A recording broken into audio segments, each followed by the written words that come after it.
Welcome to the Common Man Football Show. My name is James Coburn, and today's episode, we're going to talk about the Chicago Bears versus Minnesota Vikings Week 5 matchup based on analytics. If you're new to the channel, each week I collect all of the 2017 NFL team data in order to analyze and project potential NFL performance. We are 4 weeks into the season, so it's not the biggest sample size ever. However, there will always be little nuggets of truth to every sample of data you see, which could become bigger nuggets of truth as the season continues. So stick around as I analyze each week's matchups based on analytics. And if you are new to the channel, again, all terms and definitions will be in the description. So starting with this matchup between the Bears and the Minnesota Vikings. The overall data favors the Vikings. There's one big major factor here that I'm not even accounting for, which I know you're all thinking about. The elephant in the room, Mitchell Trubisky. Mitchell Trubisky is going to be starting in this game. Most of the data that I'm showing you right now is Mike Glennon, how he's been performing. So I will admit that this is a lot of the passing data is going to be irrelevant, and there's going to be a lot of other stuff like this, but I still want to talk about the rushing data. You also have the Vikings issues because of Dalvin Cook being out because of ACL, unfortunately. Case Keenum has been kind of wishy-washy. There's a lot of different stuff. So, again, I'm just going to talk about how these teams have performed over the last 4 weeks, the Bears and the Vikings, some of the weaknesses, some of the strengths. But just keep in mind that a lot of the passing data stuff and a lot of the projections I'm making is based on a quarterback playing that isn't playing anymore. So that's the biggest thing to kind of see. So some of the stuff will be relevant. I think the rushing data stuff will be very relevant. But I do think that the passing stuff will definitely drastically change as Trubisky plays. So that's going to be something to kind of see what the Trubisky effect could be. If you will, because we don't really know because he hasn't played yet. So that's one big variable that I think affects this particular matchup. So overall, when you look at this matchup with the basic data comparisons, overall, the total D score, which is basically how the defense is performing when it comes to preventing first downs, is more so in the Vikings' favor. The Vikings have been much better when it comes to preventing first downs compared to the Bears. And when it comes to offense, the Vikings have also been better when it comes to creating first downs on offense versus the Bears in terms of creating first downs on offense. So we don't know what the Trubisky effect may be, but this is definitely something I think they might want to see some improvement on. Then, of course, we look at the turnover ratio. So the Vikings have been very good in terms of not giving up the football, not turning the football over a ton, whereas the Bears have been one of the worst teams in the NFL when it comes to that particular metric. So that's definitely another factor to kind of consider is the turnovers that have been given up by the Bears, and the Vikings have not been giving up a ton. So this still favors them. Despite Trubisky playing, I still think that the turnover margin definitely still favors the Vikings because they have not really been that turnover heavy. Then, of course, you look at sack percentage. The Vikings have been better in terms of preventing sacks compared to the Bears. And then when you look at offensive score percentage, the Vikings have also been better in terms of putting up points in every single drive compared to the Bears as well. So overall, offensive data favors the Vikings. When you look at the defensive data favors the Vikings as well. The Vikings have been better in terms of preventing points in terms of offensive scores. Offensive score percentage, has been better with the Vikings versus the Bears, but neither one of these teams is very good in terms of preventing points. Creating turnovers on defense, neither one of these teams is very good in terms of creating turnovers on defense. The sack percentage is more so in favor of the Vikings and the Bears, but none of these teams are dominant in terms of getting sacks for the most part. They're above average, but not dominant. And then, of course, when you look at interception ratio, that's more so in favor of the Vikings, but again, not amazing. And then when you look at the punt return yardage, favors the Bears, but the punt return yardage is not exactly amazing. But kick return yardage massively favors the Vikings overall. So I would say that the kick return yardage, I would say it's kind of evenly matched between the two when it comes to punt return yardage and kick return yardage. In terms of yardage created on offense with the special teams, I think it's more so evenly matched. Then when you look at preventing punt returns and preventing kick returns, the Vikings have been better in terms of preventing punt returns, whereas the Bears have been better in terms of preventing kick returns. So that's where the big disparity is in terms of both these teams. So it's fairly evenly matched when it comes to special teams overall. However, field goal percentage is much higher with the Vikings compared to the Bears. Extra point percentage is also a little bit higher with the Bears. And overall punting average is much higher with the Bears. The Vikings punting average is kind of dreadful. It's a 29.92, and that's compared to every single punting average since 1998. So you can kind of see where some of the issues are in terms of punting. But the overall data favors the Vikings. I don't know what the Trubisky effect's going to be, so I definitely think he's going to have an impact. He could play really well and throw this data out of whack, but we don't know that yet. All we know is what's happened so far, and this is what's happened so far over the last 4 weeks for both these teams. Then we look at completion percentage data for the Bears versus the Vikings. The one thing I can say about Mike Glennon, or basically it's like this. I'm not going to say like this is what's going to happen, because it's not, because we're going to have a completely different quarterback. But the one area that I think they really want to improve upon, or that I think they should improve upon, is first and second down situations. Mike Glennon has been struggling the most to get completions on first and second down situations. So all that Trubisky really has to add, like the only dimension that Trubisky really needs to add to this offense is first and second down. Like that's it. So, and he's also going up against a passing defense in the Vikings that have been one of the worst teams in the NFL when it comes to preventing first down completion percentage, and one of the worst teams in the NFL when it comes to preventing second down completion percentage. So I think that this is very doable. I hate to say this, but I think this actually is a game that Trubisky, again, all Trubisky has to do is come in and improve first down and second down to make this offense more efficient. So I think that's kind of the feelings there.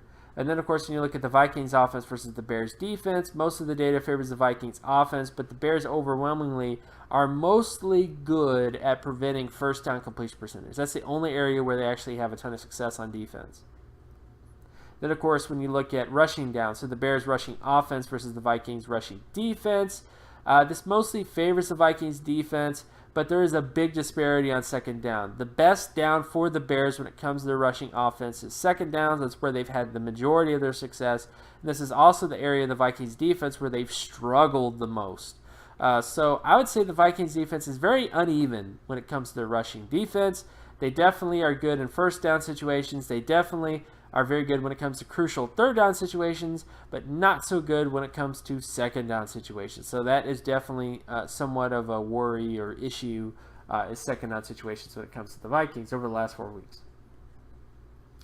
Then when you look at the Vikings offense versus the Bears defense when it comes to rushing, most of the data favors the Vikings offense for the most part. But again, they lost Dalvin Cook, so this could drastically, things could change, for the better, for the worse, we don't know. But for the most part, a lot of this is going to change because Dalvin Cook is gone for the rest of the season because of the ACL tear, unfortunately. Then, of course, we look at passing situations. So the Bears offense versus the Vikings defense. As you can see, the biggest area where the Bears need to improve upon is first down and second down situations. The ability to get first downs on first down and first downs on second down is the area where Mike Glennon was killing the Bears. And this is the areas where if Trubisky can come in and do really well in terms of converting on first down, converting on second down, then the Bears offense will be better. So that's all they really are asking of him to do, is to improve these areas. And I think if they do, I think their passing offense will be much better if he can do that. Then when you look at the Vikings offense versus the Bears defense, the Vikings offense is actually heavily favored when it comes to the ability to create first downs on second down and first downs on third down overall. And the Bears defense has been struggling the most in terms of preventing first downs on third down for the most part. So I think overall the data does favor the Vikings offense. I think most of the issues is first down situations for the Vikings because the Bears do the best on first down. But I still think this very much favors the Vikings overall. Then, of course, when you look at sack rate for the Bears versus the Vikings, most of the sacks that the Bears have been giving up have been in third down situations and first down situations, which is where the Vikings get most of their sacks. So this definitely favors the Vikings. And then, of course, you look at the Vikings offense versus the Bears defense. Most of the sacks that the Vikings have been giving up have been coming on first down situations and third down situations, and for the most part, the Vikings have advantages there. So, except for the Bears have been creating most of their sacks on third down. So that's probably the best matchup to watch is third down sacks, I think, because the Bears have been doing very well in terms of getting sacks on third down. That's been their best sort of area of expertise, and that's also an area where the Vikings have some weakness, somewhat of a weakness. So that's definitely a sort of situation to watch. Then we look at interception ratio. So the Bears offense versus the Vikings defense in terms of interception ratio. Again, this is what you're asking of Trubisky. You're asking him to not throw picks on third down, which is a killer, which is what Mike Glennon was doing, and you're asking him not to throw interceptions on first down. So if Trubisky can come in and not throw interceptions on first down and not throw interceptions on third down, then I think you improve. So again, these are the areas where Trubisky, this is where the Trubisky effect needs to be seen, is in these particular areas. Then when you look at the interception ratio, the Vikings offense versus the Bears defense, pretty much overwhelmingly favors the Vikings. The Vikings just do not throw a lot of picks as an offense, whereas the Bears defense doesn't really create a lot of interceptions overall. So how do I feel about this game? Well, I don't feel very well about this game in terms of projecting this game because there's so many factors. You have a Vikings offense that has lost Sam Bradford. They've lost Dalvin Cook. There's a new running back coming in. Case Keenum has been kind of wishy-washy over the last performance I saw of him. He was a little up and down a bit. And then you have the Trubisky news, where Trubisky could come in and legitimately play better because, again, all you're asking him to do is to get better on first and second down. Those are the areas where the Bears were anemic, was first and second down, and on top of that, turnovers in crucial situations.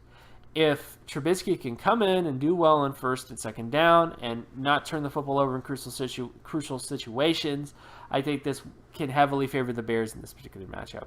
But we don't know the Trubisky effect. We don't know how good Trubisky really is.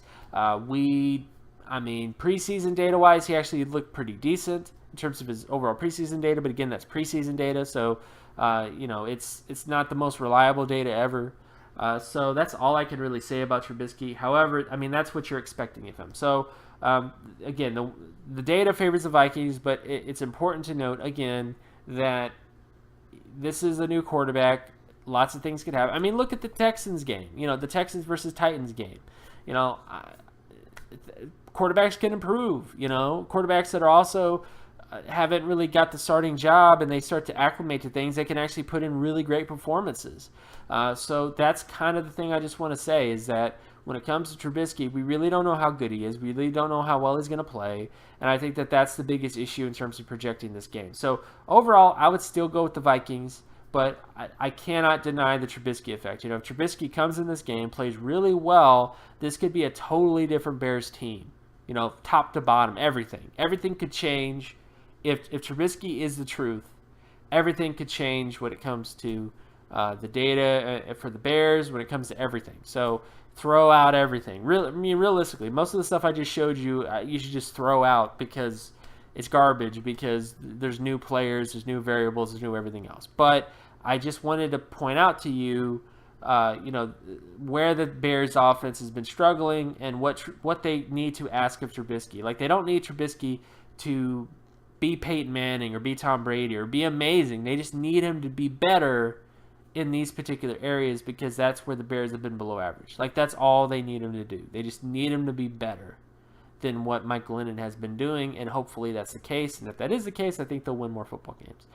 So, of course, my name is James Coburn. You can find my work at draftcoburn.wordpress.com. You can also follow me on Twitter at Geometrics. And if you like this content and you want more content like this, be sure to leave a like and subscribe.